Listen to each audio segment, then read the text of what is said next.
One of the most rewarding parts about being a pediatric heart surgeon is being able to come to work every day and know that you're making a difference and can actually help make these kiddos better. Once you see the result and these kids come in and they have a major life-threatening problem and you can fix it and make it better and send them home with their parents, it's quite rewarding. I'm Chris Baird. I'm a pediatric cardiothoracic surgeon here at Boston Children's Hospital and director of the Congenital Heart Valve Center. When I was in medical school very early on, I had developed an interest in cardiac surgery. As I went on through medical school and through general surgery, pediatric cardiac surgery or congenital cardiac surgery became more fascinating and interesting because not only did you have to deal with the anatomy, but you really had to deal with the physiology, because in pediatric heart disease, there's a tremendous amount of physiology as well as anatomy that you have to deal with. What is that? Puzzle. Tell me a joke. You like to tell jokes.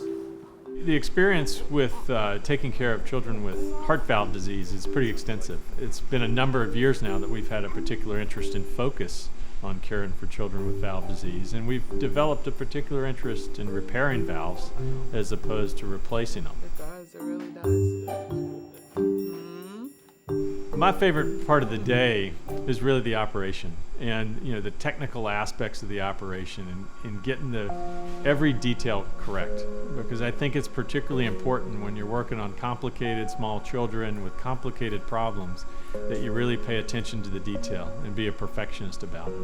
So I really enjoy making sure all those things are done correctly in the course of the operation. At Boston Children's Hospital, I think the focus here from everybody is really one is the patient and whatever is right for the patient, and I think for the most part everybody here really treats it like that and puts the patient first, and whatever one can do to make it a success, whether it's many hours or just a brief few minutes giving an opinion, everybody's willing to share that here. I'll see you later. Say bye.